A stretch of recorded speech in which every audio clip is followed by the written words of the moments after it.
Hello. Alright, so we're starting our fourth video of Hollow Knight, and I figured out where I need to go. I need to travel over to this spot here in the Forgotten Crossroads to find my way back, or not necessarily my way back, but my way to the Fungal Wastes, which is where my current goal is. So we're gonna start heading that way. Oh, wait.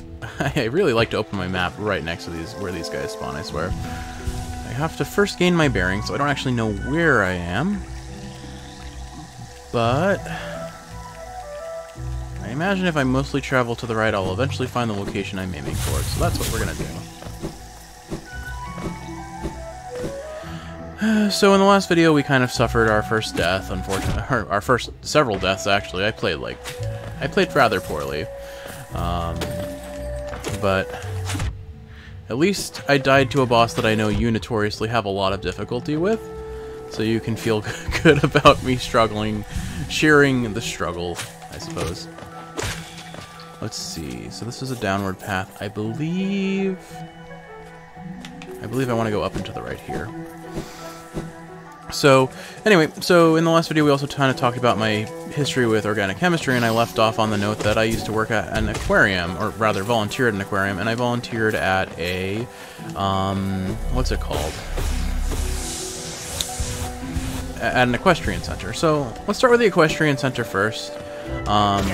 First off, I do want to say, personally speaking, I'm not the biggest fan of horses. Having studied their anatomy for some period of time, that alone is a bit of nonsense. Horses are not well-designed creatures, to put it one way, I suppose. They have a lot of issues that can effectively be fatal, and there's not much they can do about it. And I'll certainly give a rant about that in a little bit, but ignoring the nonsense that is their GI tract. And sorry I missed you. If you're feeling lost, why not pop up to our store in Dirtmouth and purchase a map of this area, available now for an excellent price. Ignoring their GI system, their limbs, their well, I guess those are the two big issues.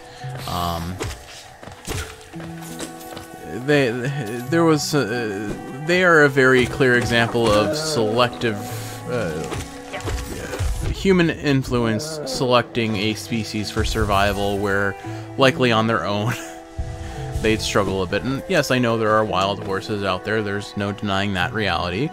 That doesn't mean that those horses aren't victim to similar issues. I don't actually know a lot about wild horses, so I can't give too strong a commentary on whether they have how similar they are to the domesticated horse that we are most familiar with.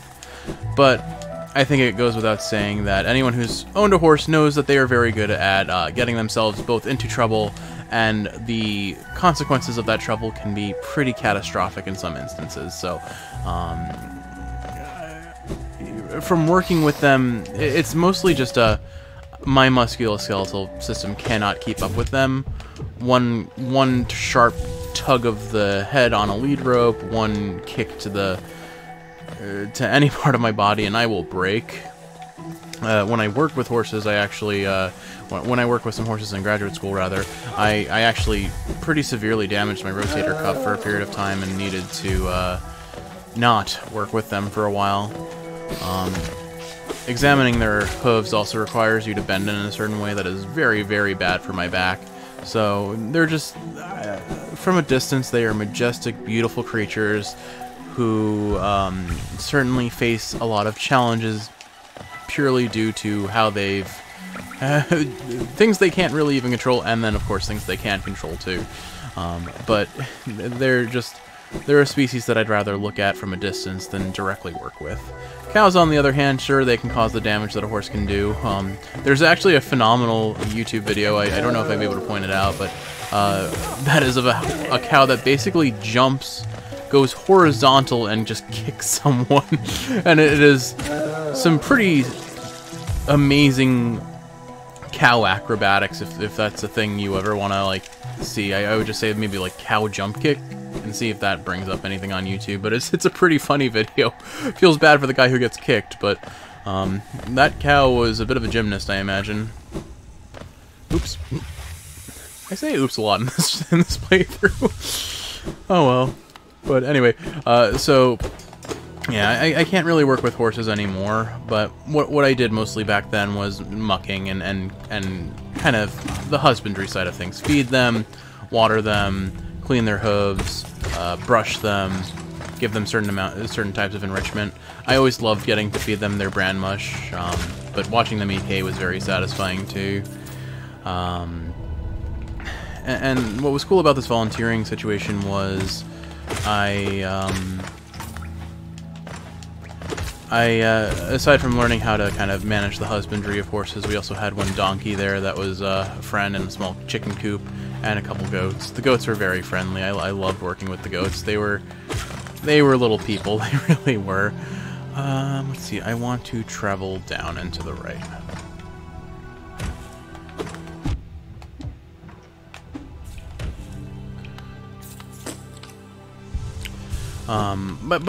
Yeah, so it was mostly the husbandry. I would spend the entire day, a good, I would say 8 hours, mucking all of the stalls at this equestrian center. But it was a really cool place to work, because what they would do is they would work with students that have learning disabilities and things of that nature, and help them, teach them to do things on horseback.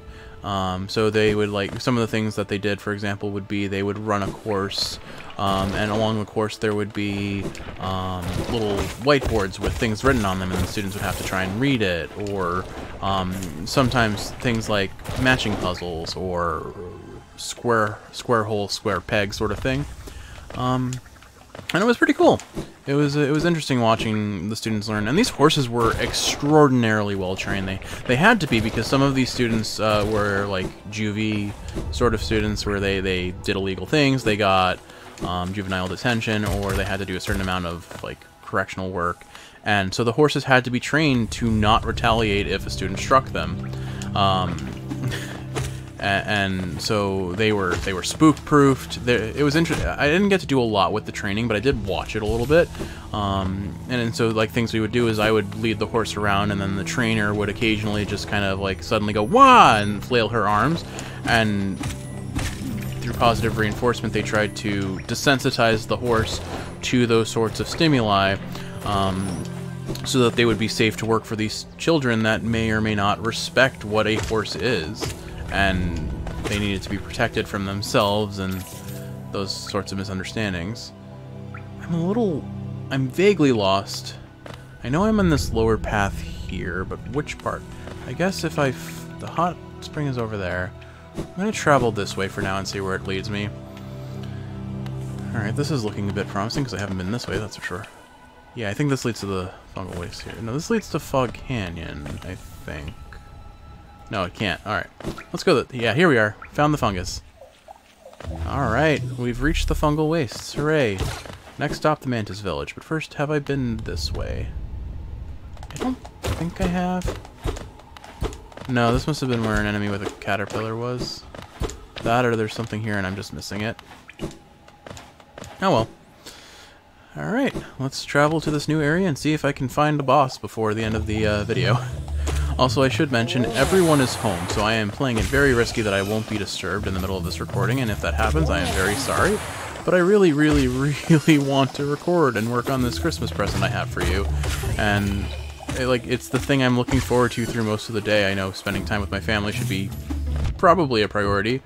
But I've been baking with Mom all day. I got to, we made a whole bunch of oatmeal cookies. And we made what are they, sesame seed cookies? So they're kind of a pastry dough mixed with, just coated in sesame seeds. It smells very interesting. If you've ever cooked with sesame oil, it just, the entire kitchen smells like we've been baking with sesame oil now.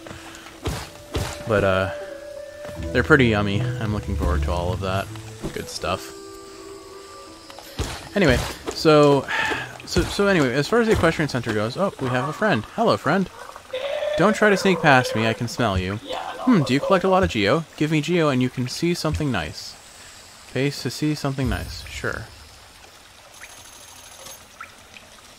Let me show you then. Take a look. Do you want them? If you really, really want them, I'll trade them for more geo. Alright.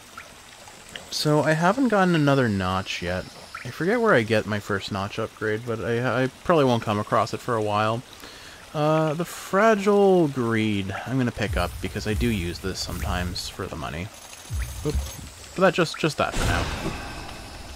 Are you curious? You're wondering how I make my special gifts? Don't try to steal my secrets, I'll steal them right back. If you're cruel to me, you'll be sorry. But I guess what'll happen is if they magically show up, I'll just kind of continue to record and just be like, "Hey, welcome to the video. Do you guys want to say hi to people?"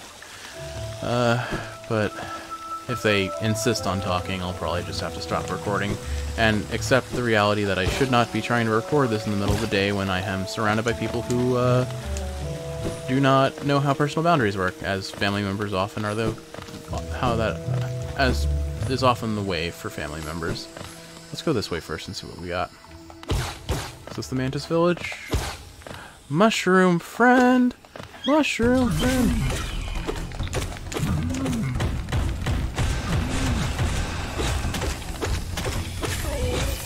Made short work of that guy. Alright. Let's get some free of this. Bang.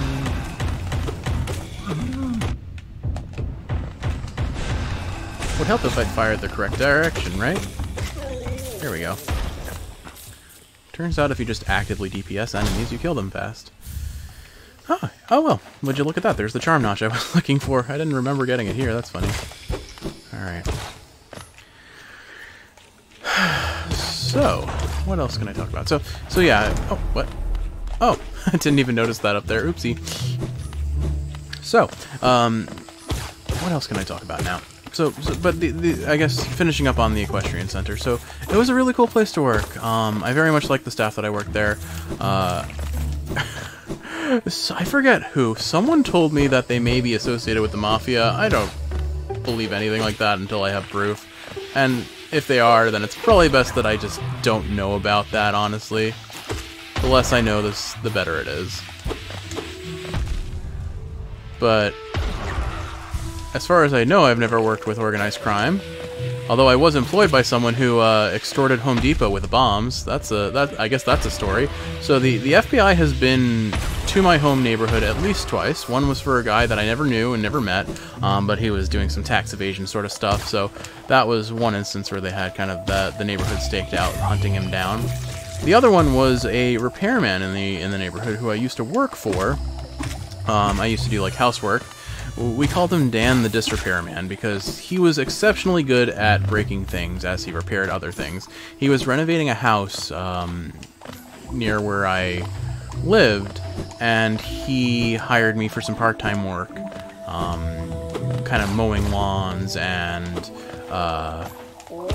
just kind of manual labor sort of stuff that someone without any like training or background could do. It was effectively my first job ever as a kid. And the dude was trying to extort Home Depot with a pipe bomb threat, which was great. Turns out part of the reason he was so good at disrepairing things, aside from his own baseline of clumsiness, was the simple fact that he was trying to stay in that house as long as possible that wasn't attended by the owners, so that he could make that work. But the guy, I think, used I forget if he used a burner phone or not even, but whatever he used, he was traced by the phone he used to, like, call in the, "Hey, I want money" thing, and they caught him right away. Isn't this something? I had not expected to discover so huge a stag station after that foggy descent. The Bugs of Hollowness must have been an impressive lot, building such grand structures so far into these wilds. Seems the dangerous creatures about haven't yet made their way in here. It's the perfect place for a quick rest. Nah, me no bis. Can you imagine this place in its time? Hordes of bugs traveling about the kingdom, stag bells ringing, the station bustling with activity and life. Now only Arlike even know it exists. That's a special thing, I suppose, to cherish these sites even in their decay. It is that, just faintly... Is it that, just faintly, you can still hear the echo of the bells? Yeah. Alright, so there is a stag station here. I think this one? Here's a bench. Let's go ahead and pay the Geo to get this, and I'll pop up to Dirtmouth and get some of the stuff that I'm still needing to buy. Well, actually, I guess I'm getting one thing now. I can only afford the Nightlight, but I'd like to have that as soon as possible because being able to see in any platformer is definitely something you want. Anyway, so I've gone off on a fair tangent. But I guess other memories from the equestrian center. So I think the horse's name was Louis. He was a Hurricane Katrina victim, so he was very, very afraid of rainy, stormy weather. I remember he looked so terrified every time there was a thunderstorm. And so even just kind of light rain, he would try and hide in his paddock. But he was an old fellow. I think at the time I met him, he was 37. He was on the decline. He was euthanized by the time I left the equestrian center. But he was a gentle, nice soul overall. You could definitely tell the younger horses were still a little bit rambunctious and fighty and bitey. But they were trained, and I think I don't think I saw them complete their training, but they were on the mend. They were doing pretty well. I knew to kind of keep my distance. When they started running around the paddock, it was time to get out and leave them to their business. I think we've read this already, so let's go to the shopkeep and get ourselves our nightlight. Nightlight. Oops. There we go. Alright, and I may as well take the opportunity to read some of the new flavor text that we've unlocked. Let's see, what's new here? Mothwing Cloak. Cloak threaded with mothwing strands allows the wearer to dash forwards along the ground or through the air. Lumafly Lantern. Crystal lantern containing a lumafly. Brightens dark caverns so wanderers can find their way. Gathering Swarm. A swarm will follow the bearer and gather up any loose geo. Useful for those who can't bear to leave anything behind, no matter how insignificant. That's me! Balder Shell. Protects its bearer with a hard shell while focusing soul. The shell is not indestructible and will shatter if it absorbs too much damage. Alright, so I think that's it for this area for now. I can't really afford anything else in the shops, and there shouldn't be any new dialogue, so back to the fungal overgrowth we go. I think like the first thing I should do is try to find Cornifer. Get the map so that I can navigate a bit easier. To Green Station we go. But that's a bit of my experience at the Equestrian Center. Overall, it was a very peaceful way to spend my Sundays. I would just go there muck for a good 4 to 8 hours. My goal was to muck every paddock on the location, and I'm pretty sure that I could have left sooner if I wanted to, but I didn't understand I could do that. Hello, tall person. Willow. Oh, come in. Come in search of treats, have you? I chanced upon a unique little fungus growing right above us. I found it only in this station, and the taste is just divine. This place must have once been quite the hub, built at the border between two lands, that misty drop to one side and those bulbous growths another. Neither place seems particularly welcoming, so while my little treats last, I think I'll stay right here. Feel free to stop by any time, though I do like the quiet in this station. A little company is always good for one's health. Yeah.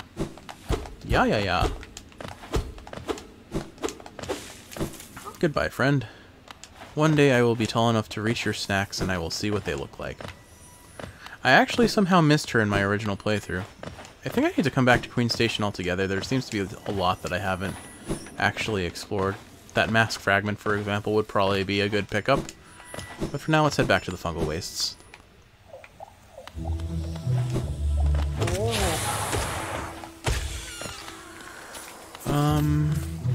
But why don't we talk? I'll talk about the aquarium a little bit. So, my time in the aquarium started off, I was kind of just educating guests about the... Oh, hey, here's Cornifer. I was educating the guests about the different exhibits at the aquarium. And then my goal being there was to join this rescue team they had, which works with cold-stunned, or what's it, hypothermic sea turtles that wash up in the shore in the colder months on where we lived, as well as seals, seal pups that got lost outside of their mating season. And it was a really cool experience. I learned how to restrain seals. According to the people I work with, restraining seals is a lot like restraining alligators and crocodiles. Apparently, the way it works is you kind of sit on, you basically sit on them. You tuck your knees in to hold their lower end you straddle them effectively. You straddle over them.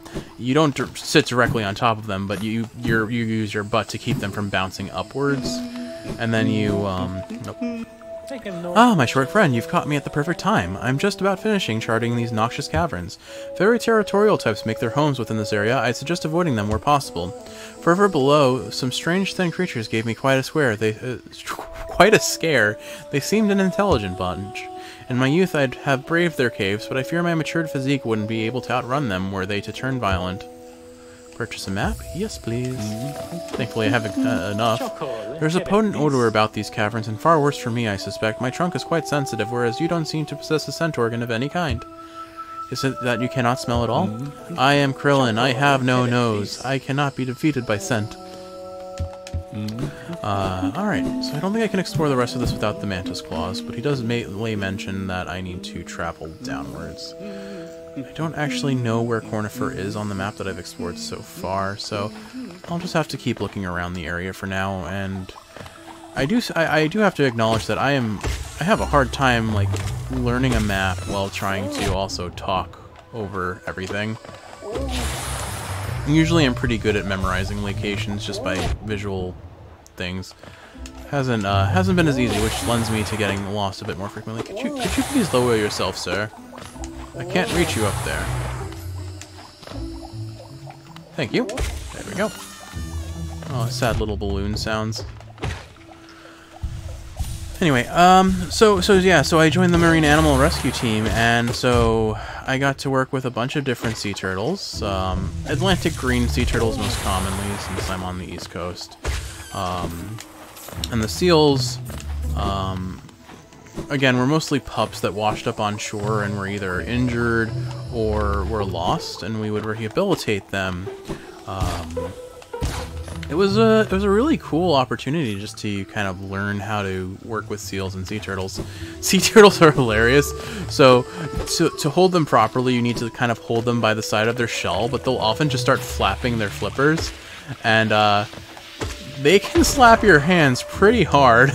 I had a juvenile Atlantic green that I could work with. He was light enough that you could pick him up, and he was one of my favorite patients to work with. He loved his food.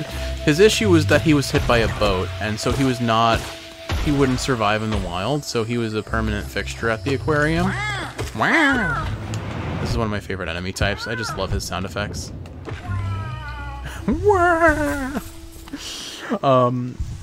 But yeah, the poor guy was hit by a boat, and what happened was when his shell healed, it trapped air underneath the shell, and so he couldn't control his buoyancy, and so he would just sink, or sorry, he would float. So the way we would feed him is we would tie his lettuce and we would feed him a mixture of squid and lettuce. Juvenile sea turtles are omnivorous, and when they become adults, they become purely herbivores, I believe. So as juveniles, you feed them a mixture of the two foods, but as adults, they just get the lettuce. I believe. I may be mixing that up. It may be the other way around, where they become more carnivorous with age, but I believe it was my first assessment, my first interpretation. They start off omnivorous and then primarily eat vegetables. Actually, I think that's part of the reason they turn green. They start like absorbing the chlorophyll, and that's why they're Atlantic green sea turtles. I could be making all this up. It's been a long time since I've reviewed this information, so take what I'm saying with a grain of salt. But regardless, so his squid we would just float on the surface of the water, but his lettuce we would tie to these little solid weights that would sink it to the bottom of the floor of his tank. But the poor guy would have to like swim against his own butt to just be able to access them. Alright, I've been through here before, but I don't know which part. Oops, I have hit the microphone. I apologize if that was loud. Alright, let's just fix that really quick. Okay, that should be good. My puff guard is falling. Let's just tighten that. I'm sorry, this must sound awful. There's nothing I can do about it, other than leave it be, and since when would I ever leave anything be? Alright, so I am genuinely lost without map confirmation of where I am, so I think for now I'm gonna just try and travel downwards and see where it takes me. I feel like if I go down, I'll eventually localize myself. Alright, so here's... Queen Station is this way. So... This leads to Queen Station. There must be a downward path in here, maybe? Let's see. Down here? Here we go. Alright, but this is where Cornifer was, and I couldn't progress further from here. I think? Alright, let's see. Anything... I know I've come through here already, but let me see if there's any path I can take. Maybe down this way. This is where Cornifer is. Am I sure I can't go anywhere this way? Let me try.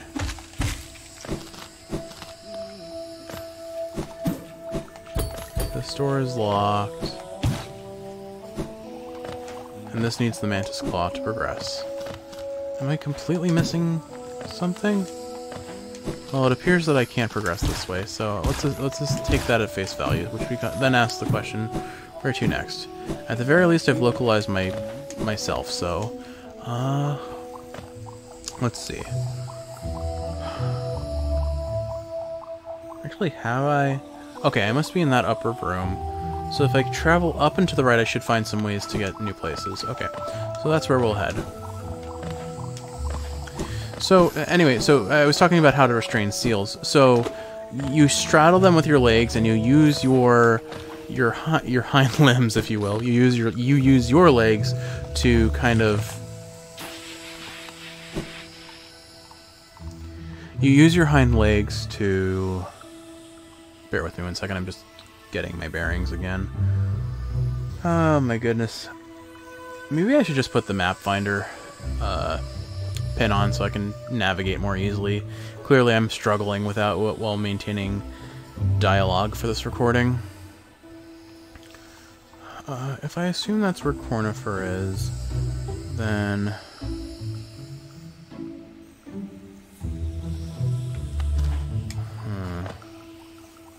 I think I want to go up and to the left here, maybe.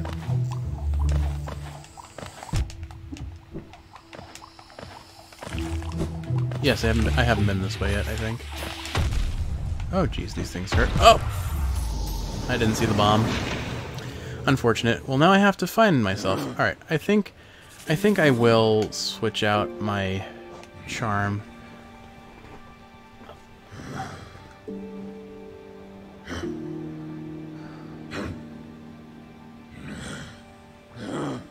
Sorry, I'm getting another phone call. I think I might just stick to recording overnight. Clearly, recording during the day is a bad time. But for now... Oh, you know what? I don't even have the map localizing pin because I haven't bought it from the shop. I'll have to invest in that the next time I'm up in Dartmouth and have the Geo for it. But at the very least, I have a rough idea of where I need to go. And since I've sat on a bench, I have more of the map filled in, I imagine. So let's actually take a look at that. Yeah, so I need... Okay, I see where my mistake was. I needed to go further up from where I was. So basically, I just need to make sure that I travel up and to the right as much as possible, and then I'll hit an area that I can travel further from. Alright. Oops. Okay, so I've got that back. This is where I died, which means I can Here's what I was missing. I just need to travel this way. Oh, that exploded. Let's see, what's here? So this is the room... I think that's the room where I got lost. And the reason I got lost is because it didn't have any exits other than the one I entered from. So, that's why things went funky. Alright, we should be good now. As long as I just respect these things, I'm not even going to bother trying killing them. Well... Okay, we're gonna leave. Get some soul. This is not going well.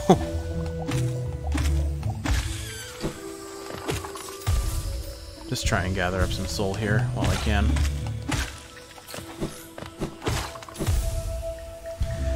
Anyway, so as I was saying, so the way you restrain a seal is you straddle them with your legs, you tuck your legs in so that you kind of pinch their flippers against their side, and then you use your you use your hands to kind of push the neck down and out. So seals have this nifty adaptation to their neck where they can pull it in and push it out, kind of like a like a spring. The muscles of their neck are kind of shaped like an S, so they can coil down and then spring out. And so when you're restraining a seal to protect yourself from getting bitten, you have to make sure that you're pushing the neck out fully, or else they can surprise you and bite someone when they're working on them to perform medical procedures. As far as drawing blood from seals go, it looks like we seem to primarily take from a vein that's from their tail. Alright, where am I now? Let's assume this is not the correct path and I need to go further up. Alright, so here was my mistake. I think I need to go to the right here. No, this connects to the other room as well. So I need to go up and then to the right. Okay, I know where I am and I figured out where I need to go. Hooray, we're gonna make progress this video.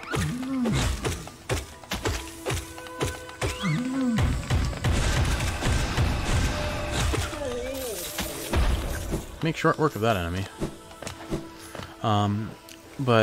Yeah, that's you have to be quick. Seals, the way they kind of telegraph their defense mechanisms, people don't realize when they see seals on the beach and they're yawning and they're scratching their bellies, people think it's cute. They let their dogs sniff the seal. Oh my goodness, the number of people we saw like trying to let their dogs interact with wild animals that could seriously cause damage to their pets.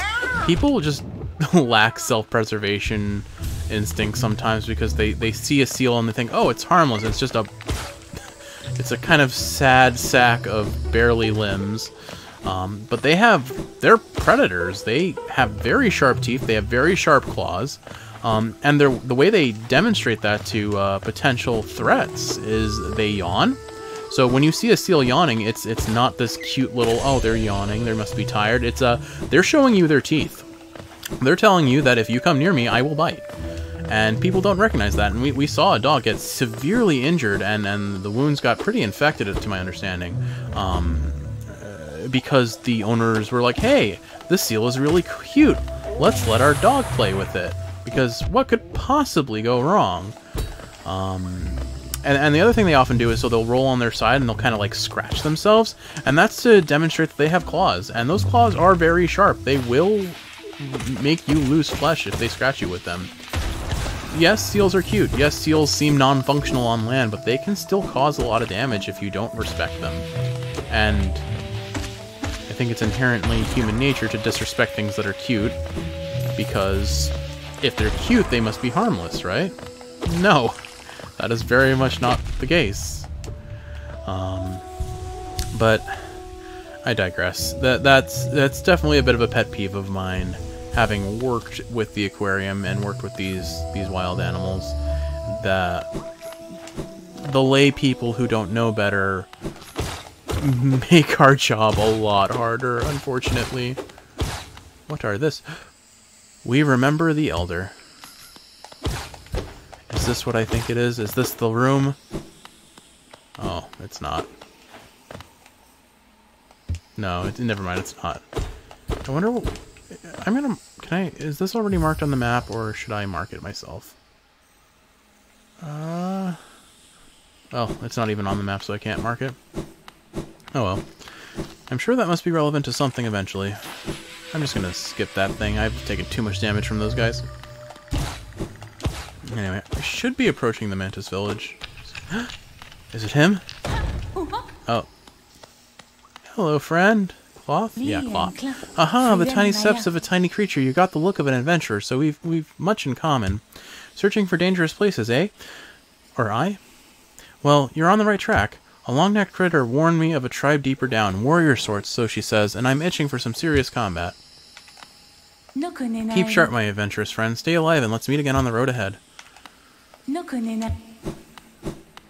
Whoop. I did not see the hole there.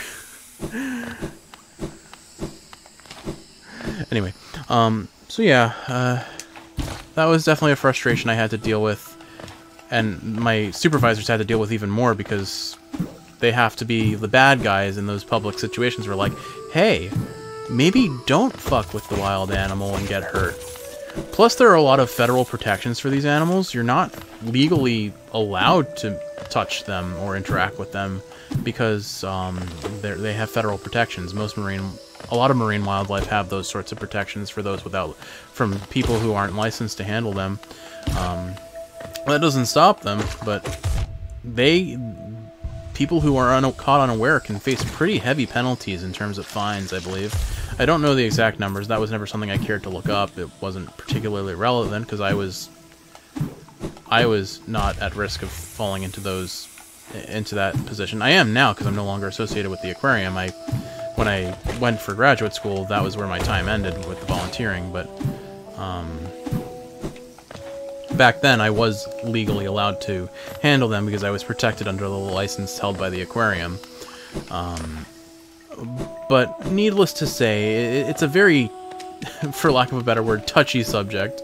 We'll follow Hornet later because I can't actually follow her without the Mantis Claw. Oops.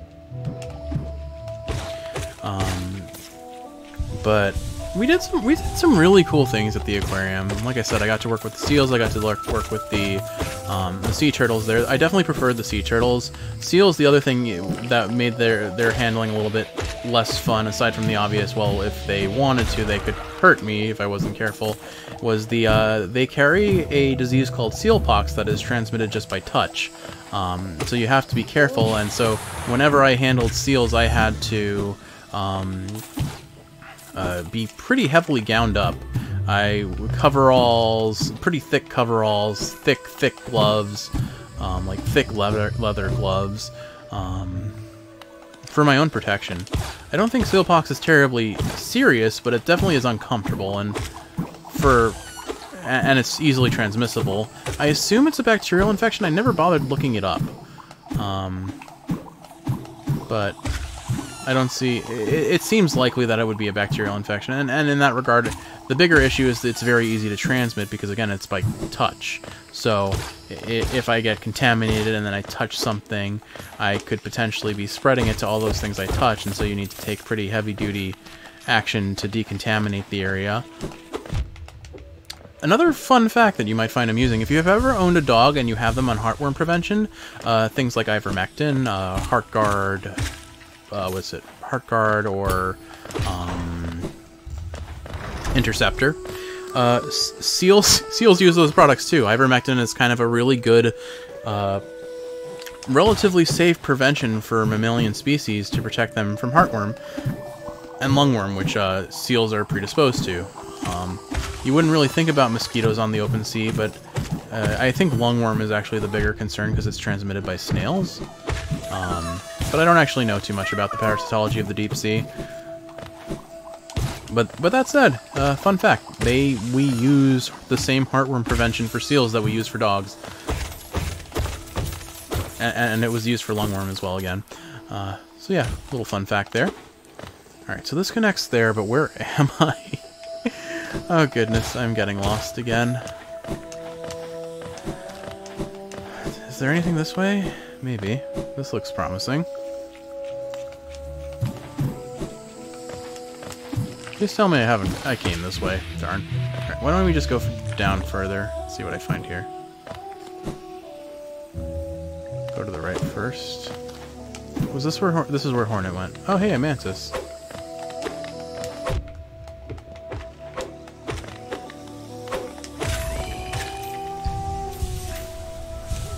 So I'm pretty sure this is the way Hornet went, but I'm gonna go this way just a little bit. The fact that I'm finally finding mantises makes it promising, so hopefully I find something soon.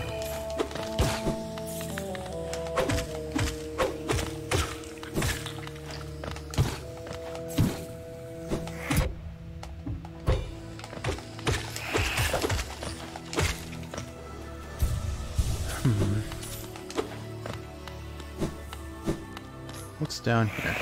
Oh, unfriendly.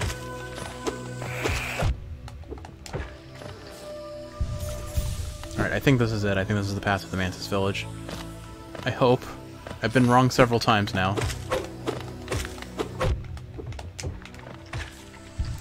But they are a good source of geo, so hopefully I can get a good couple kills on the way down.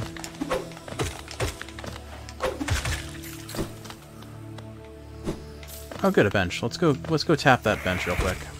Oh. Down we go.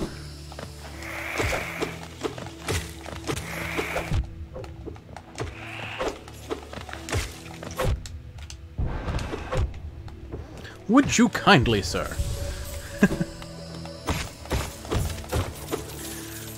Let's see, what else did I do at the aquarium? So we used to do blood work on the seals and sea turtles. So sea turtles, interestingly, so the way they breathe, I don't know a lot about their internal anatomy. And did I just say internal anatomy? Internal anatomy. I don't remember a lot about. Oh, I don't remember a lot about that. But one thing I do know is they need to be able to use their pectoral muscles to breathe. So if you hold them by their flippers, or if you hold them in a certain way, you can make it very difficult for them to breathe. So you have to be careful. So that's why you kind of hold them from the side of the shell, but you can't really pin their flippers down.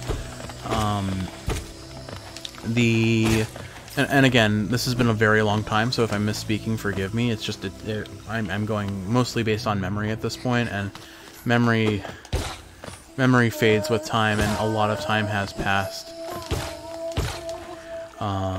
But anyway, what I'm trying to say though is we would draw blood from a space kind of around their neck. I'm not sure if it was their jugular vein or not, but wow.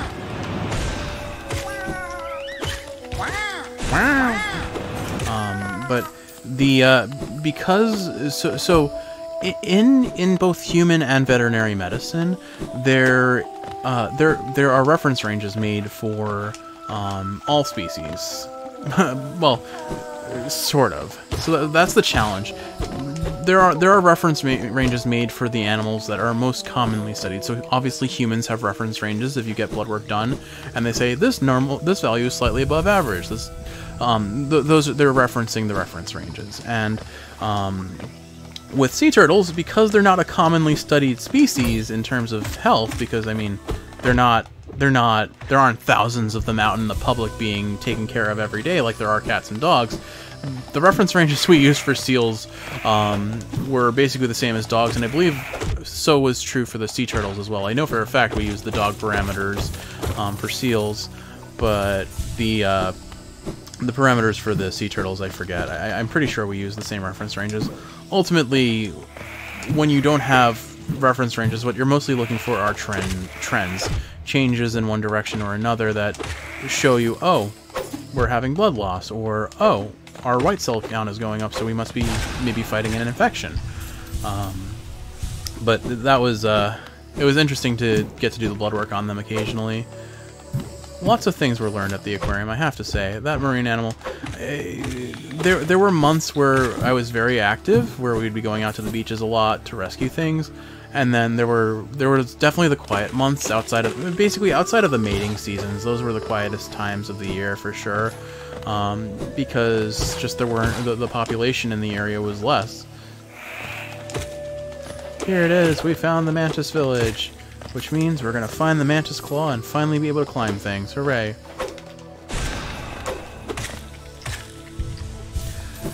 I believe it's definitely up somewhere here.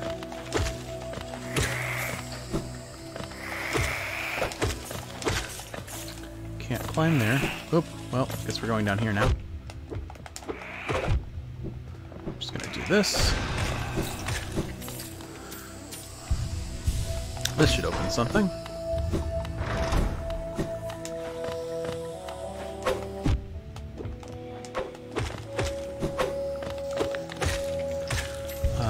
But yeah, so the blood work was cool. The treatments were interesting. So I mostly was involved with the husbandry and occasionally the restraint, mostly of the seals and the sea turtles.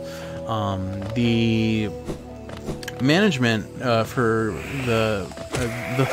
for lack of a better way of phrasing it, the bubble butt turtle that I was talking about before, who got hit by the boat, shell healed and trapped air underneath, and so he would just float up against his will. He was having some issues with the scoots of his shell, so the individual little like hexagonal here's the Mantis Claw. While sliding against a wall, jump from wall to wall to reach new areas. So the scoots of the shell, so the individual like plates that make up the shell, the little hexagonal or polygonal shapes that you've likely seen on shells, they were starting to come up. and that runs the risk of leading to an infection down the road. So we needed to manage those, and the way we managed those was with SSD cream, sulfur-sulfadiazine, I think it is. The truce remains, our vigil holds, the beasts are kept at bay. In human medicine, I know it's used pretty often for, it's used mostly for burn management, I believe, but silver has a relatively potent antibacterial component to it for reasons I don't fully understand. I think it involves the charge associated with the metal, but it we use it for burn. We use it a lot in burn creams. Or SSD is used for burns a lot. Oops. Cool, I can still get up there. But yeah, I remember we would pull him out of his tank, and we'd just start slathering the cream on, and it's an ointment, so there's a degree of solubility to it, but it wasn't super soluble, so we could pretty reliably slather it up and have it stick on his shell for a while, and it would just look like his shell was turning white.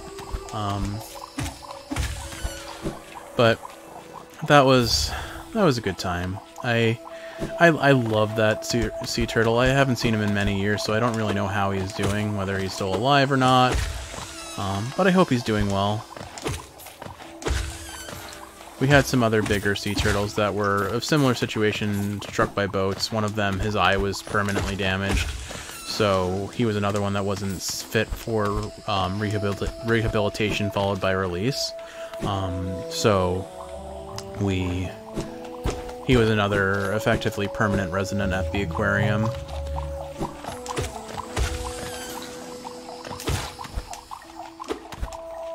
But yeah, those are two of the bigger experiences of my life, the equestrian park and the aquarium for the time that it was. Both pretty important experiences in my lifetime. All right, I want to try and find Greta. I saw her before, but I have to find her room again. But you know what? I think this is where I'm going to end it for the day. I just need to. I want to the next bench I find, which I think there was one just outside the village. Let's see. Yeah, we'll go hit that bench, and then that's where we'll end recording for now. I think I need to follow up on the phone call I received, and I'll probably resume recording tonight, assuming I'm awake enough to do it. I'm rather groggy, honestly. I didn't sleep as much as I would have hoped. I think I mentioned it in a previous video. It's kind of hard to sleep as much as you would like in this house.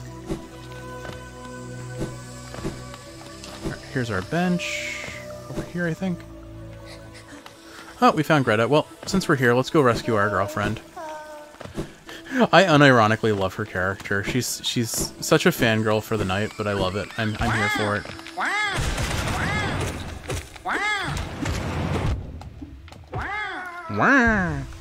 I also I don't know what to say. I love these guys' sound design. It's so funny to me.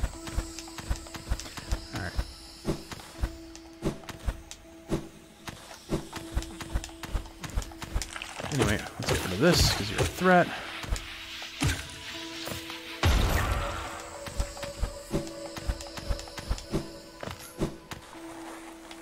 I'm thinking very intensely about platforming rather than conversation right now. See, the platforming in this game just jives with me so much. Like, was that clean or what? Oh, please leave me be. Forget about me. You forgot about me? I knew you would. Everyone else always forgets about me. Oh, who are you? Your face. You're so... I'm sorry, I got lost. I don't know how I ended up here. You came here to rescue me? Greta? The girl that everyone just ignores? Why did I think her name was Greta? Whatever. Sorry, when I look at your face, I just can't believe you came all the way down here to rescue me. I didn't think anybody... Sorry, I mean, thank you. I mean, I'd better go. Back to town, I mean. I'd better get home. Thank you. Yeah, I like how much of a fangirl she is for the night. I'm here for it. I ship her with him. Anyway, here's the bench. So, I think that's where I'm going to end it for now. I'm sure there was a conversation topic I was in the middle of discussing and have already forgotten it. It was something aquarium related, I'm sure. But maybe I'll talk about it more in a later video. Anyway, I hope you're having a good sleep. I hope you're sleeping well. If you're awake, I hope this was entertaining and helping you fall asleep. I love you, Kiwi. I'll see you in the next one.